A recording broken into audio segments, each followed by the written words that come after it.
All right, so let's dive into something that's been all over the news lately, and something that's probably hitting all over our wallets pretty hard. We're talking about the price of rice here in Japan. Yeah, It's been kind of crazy to see. it really has. So we've got a whole bunch of news articles and a blog post all about this that we're going to dig into, and we really want to understand not just like why prices are going up, Right. but what are some of those kind of like hidden factors that are influencing how rice actually gets from the field all the way to our plates, our tables. Absolutely. And I think there are going to be some really interesting things that come up in this deep dive. Yeah, I'm really excited to I think so too. kind of like unpack this whole thing.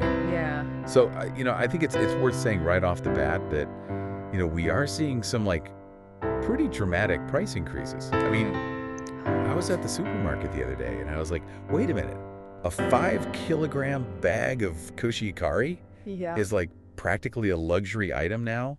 It's amazing, isn't it? I mean, you look at prices now compared to a year ago, and they've, in some cases, doubled. Yeah, no, it's definitely not just my imagination. Right. Something is going on here. Yeah. So is this just like, regular old inflation, or is there something more to this story? Well, I think it's definitely more than just simple inflation. Okay. I think there's a real shift happening in the rice market right now. Okay. And one of the big things is this rise of what are called direct-from-farm wholesalers.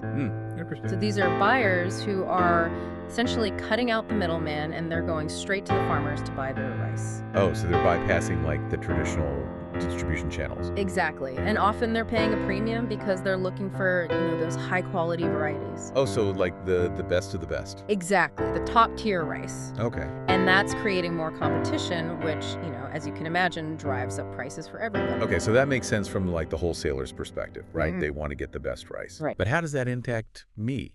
The average person going to the supermarket. Well, it means that the rice that used to flow through those traditional channels is now being diverted to these direct-from-farm buyers. Oh, okay. So it's essentially reducing the supply available through those more, regular channels, and that pushes prices up. Right. Less rice, same amount of people wanting it, Exactly. prices go up. Supply and demand.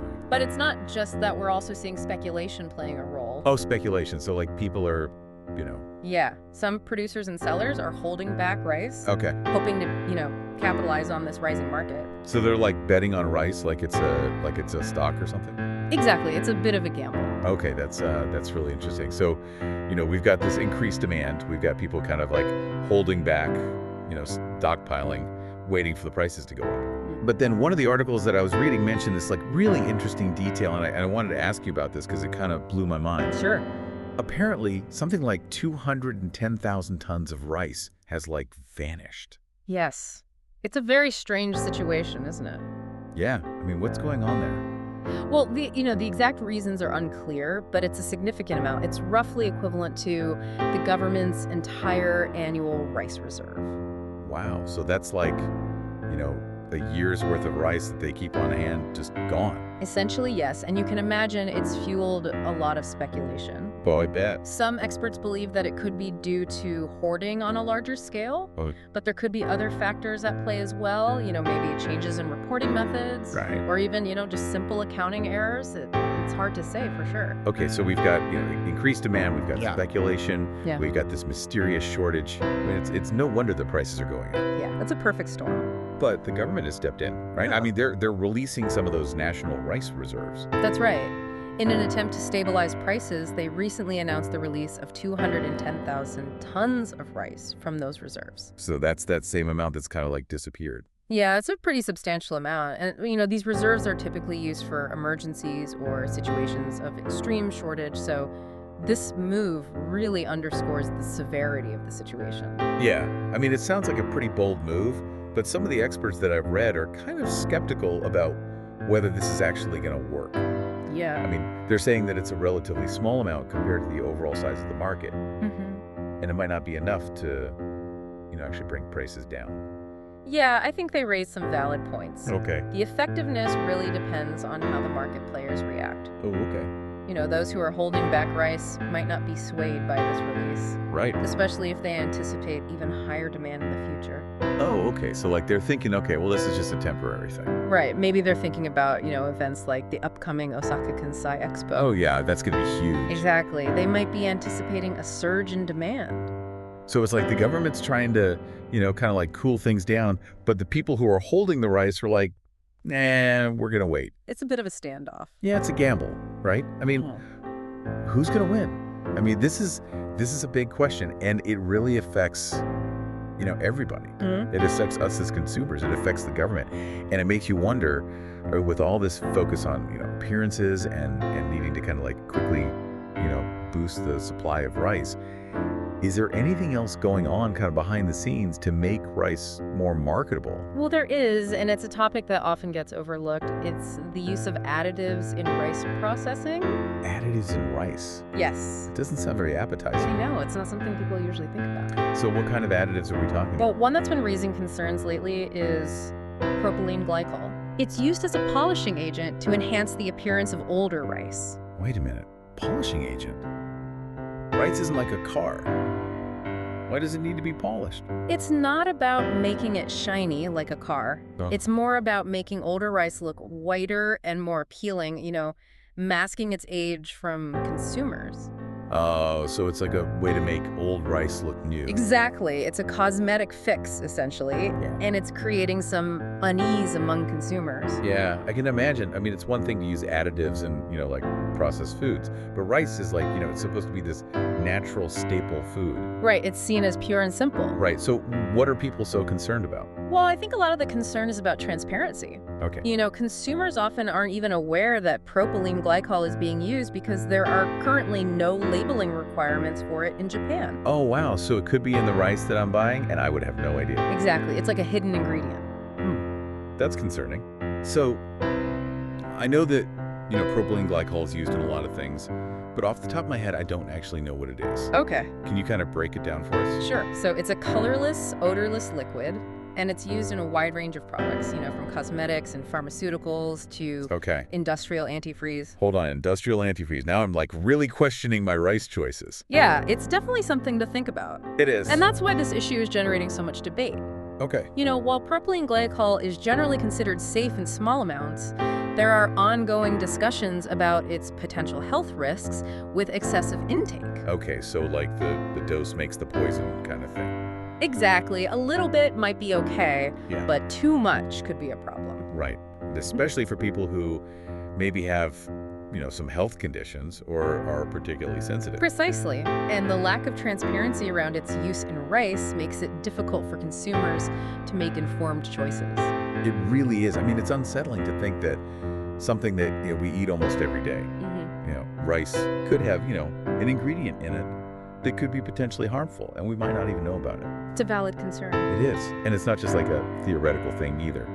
One of the articles that we read mentioned this case involving a cinnamon whiskey Oh, right. Yes. that had propylene glycol in it, and it ended up, causing some serious health problems. Yes, that case was a stark reminder that even substances generally considered safe can have unintended consequences when consumed in high amounts. Yeah. Or by individuals with specific sensitivities. It really underscores the importance of being aware of what's in our food, even something as basic as rice. Absolutely. Yeah. So after learning all of this, I mean, does this change how you think about, buying rice? Well, it definitely makes you think, you really want to be aware of, where your food is coming from and what's in it. It's true. It's like, you think of rice as being so basic, Right. you just grab it off the shelf and you don't really think about it, but there's like this whole other side to it. Yeah, there's this whole hidden world of processing and production practices that as consumers we're often not aware of. It really is like lifting the curtain on like a whole new, reality of rice. Exactly. So, I mean, knowing what we know now, what can we do to like protect ourselves? To make sure that we're, buying rice that is, good and safe for us and our families. Right. Well, I think there are a few things that consumers can do. If you're concerned about these additives, one option is to buy directly from farmers. Okay. Or, seek out certified organic rice. Okay. Because organic certification prohibits the use of those synthetic additives like propylene glycol. Oh, okay. So that's good to know. So Yeah. you're basically like, cutting out the middleman and you're going straight to the source, either a farmer or like a trusted, certification. Exactly. You're getting more transparency that way. Okay, but what about people who maybe they don't have access to farmers markets or organic options? I mean, is there anything else that they can do? Absolutely. Don't be afraid to ask questions at your local supermarket or grocery store. Oh, Inquire about the origin of the rice, how it was processed, and whether any additives were used. Okay. And, even though labeling might not be mandatory for all additives, a lot of retailers are actually happy to provide that information if you ask. So it's all about, taking that extra step and like, getting informed. Exactly. Knowledge is power. Yeah, become a rice detective. Right? That's awesome. So, we've been talking a lot about the, additives and that kind of thing. But let's shift gears back to the issue of price for a minute. Sure. We talked about, the government trying to stabilize prices by releasing those reserves. Mm-hmm. But what are some of the other factors that are contributing to these, really high costs? Well, I think, as we discussed earlier, the emergence of these direct-from-farm wholesalers has really, shaken up the traditional rice market. They're willing to pay higher prices for certain varieties of rice, and that creates a ripple effect throughout the whole system. So it's not just like, overall supply and demand. It's like within the market itself, there's like different. Yeah, there are these different dynamics at play. Okay, so is it almost like there are two separate markets emerging, like one for this like premium direct from farm rice, Right. and then another one for the kind of like more conventional, supply chain? You could say that, and I think that's part of what's making the situation so complex. Okay. This kind of duality in the market. It's contributing to that sense of uncertainty Right. and, fueling the speculation that we're seeing. So it really is kind of like a transformation that's happening within the rice market itself. Exactly, and as with any major transformation, there are going to be winners and losers. Yeah, for sure. And speaking of uncertainty, let's go back to those missing 210,000 tons of rice for a minute. Do you really think it's all because of hoarding? Or could there be something else going on? It's tough to say with absolute certainty. Yeah, Hoarding is definitely a possibility, right. but there could be other factors that are contributing to this discrepancy. Perhaps inconsistencies in data collection. Okay. Or changes in reporting methods. Right. Maybe even just simple accounting errors. It's important to, keep an open mind and consider all the possibilities. That's a really good point. Mm. I think it's easy to get caught up in like, the headlines and all the, the speculation. Right. But like we've been discussing, there are so many different layers to this story. It's a complicated issue. It really is. And I think, understanding all those nuances is so important for like making sense of it all. Absolutely. It's about looking beyond the surface and, recognizing the complexity of the situation. Yeah. And I think, with all this talk about rising prices and market shifts and, potential risks, I think some listeners might be feeling a little bit overwhelmed, Yeah. So what's like one key takeaway that you would want them to remember from all of this? I think the most important thing is don't panic. Okay.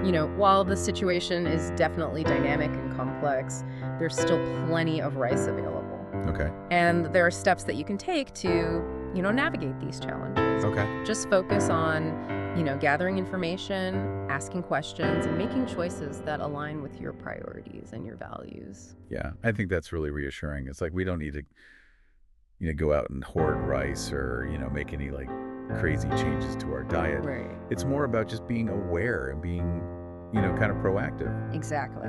So, we've been talking about, individual choices, but what about the bigger picture? What role does the government play in all of this beyond just, releasing those reserves? That's a great question, and it's a complex one. The government has a long history of intervention in the rice market in Japan. Okay. And they've got policies aimed at stabilizing prices and supporting farmers. There's a whole system of rice tariffs and subsidies and production controls that have been in place for decades. Wow, so this isn't just like a recent thing? No, it's a long-standing system. So these policies have been shaping, the rice industry for a really long time. Absolutely. They've been a defining feature of the Japanese rice market. But I mean, are they still effective in like today's world? With everything changing so rapidly? Well, that's a really good question. And, it's something that experts are debating. Okay. Some people argue that these policies have become outdated Okay. and they're actually hindering progress. Oh, wow. So they were meant to help, but now they're actually kind of like Well, the argument is that by shielding the market from competition and innovation, Okay. they might actually be contributing to some of the challenges that we're seeing now. So it's like they were designed to protect the rice industry and consumers, Right. but now they're actually maybe having like unintended consequences. Exactly. It's a classic example of how even well-intentioned actions can sometimes lead to unforeseen outcomes. Yeah, it's fascinating how, something that was meant to do good can actually end up, It's a reminder that policies, no matter how well-intended, need to be regularly reviewed and adapted to changing circumstances. Yeah, for sure. So I think, it's a reminder that even in something as like fundamental as rice, Yeah. there's always more to learn and discover. Absolutely. It's like peeling back layers of an onion. I like that analogy. And with each layer, we're kind of getting a deeper understanding of how intricate the whole food system is. And I think it also highlights how interconnected all these factors are, Mhm. from government policies to market forces to consumer choices. Right.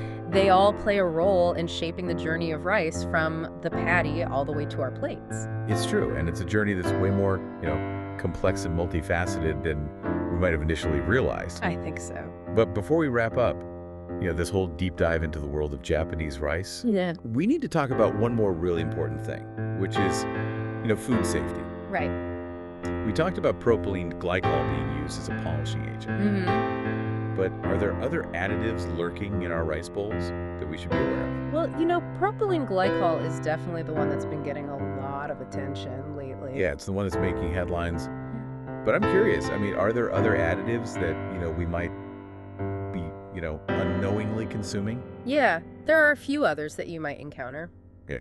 Talc, for example, is sometimes used as an anti-caking agent to prevent rice grains from sticking together. Talc-like baby powder in my rice. I know, it sounds strange, right? It does. Yeah, why would they put that in there? It's purely for texture. Okay. It helps keep the rice grains separate and free-flowing, which can be desirable for certain types of rice or cooking methods. Okay, so it's like a, texture thing. Exactly. Okay. Another additive that you might come across is artificial sweeteners.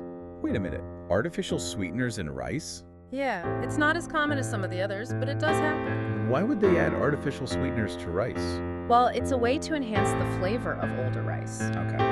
As rice ages, it can lose some of its natural sweetness and it can develop a slightly stale flavor. Okay. So artificial sweeteners can mask those changes and make the rice more appealing to consumers. Oh, so it's like another way to kind of like, dress up that older rice and make it seem like it's, fresher than it actually is. Exactly. It's all about enhancing marketability. It's kind of mind-blowing to think about, we've got propylene glycol to make it look whiter. We've got talc to keep it from sticking. We've got artificial sweeteners to, hide the taste of aging. It really makes you wonder, like, are we even getting real rice anymore? It's like this carefully constructed illusion. I think that's a really powerful way to put it. And, it highlights the need for greater transparency in the food industry. Yeah. Consumers have a right to know what's in their food and how it's been processed. Absolutely. This Yeah. isn't, some obscure ingredient we're talking about here. Yeah. This is rice. It's like a staple food for millions of people. It's a foundational food for so many cultures. So knowing what we know now, what can we do to kind of like, be more savvy rice buyers? Well, reading labels carefully is always a good first step, although, as we've discussed, not all additives are required to be listed. Right. So, don't be afraid to ask questions at your local store or market. Oh. Find out where the rice comes from, how it was processed, what quality control measures are in place. Okay, so it's really about being proactive and doing your research. Exactly. It's about taking control of your food choices. And for people who, really want to go that extra mile, there's always the option of buying directly from farmers Right. or choosing, certified organic rice. Absolutely. Those options provide greater transparency and, give you more control of what ends up in your rice bowl. Well, I think we've covered a lot of ground today. From skyrocketing prices and government interventions to these hidden additives and this whole quest for transparency. It's been quite a deep dive. It has been a fascinating journey. It really has.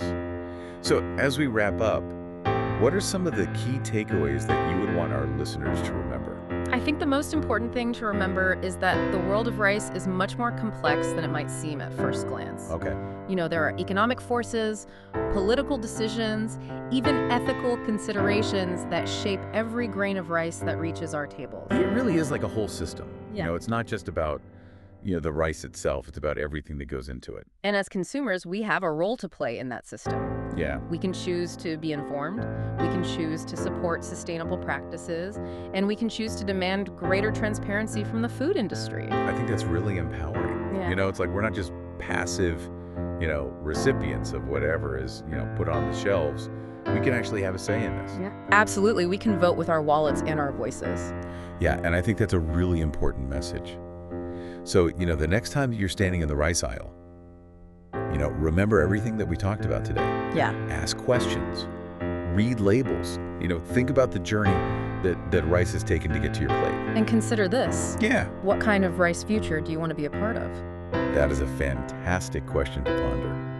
And on that note, I want to thank you, our listeners, for joining us on this deep dive into the world of Japanese rice. Until next time, happy eating. チャンネル登録お願いします。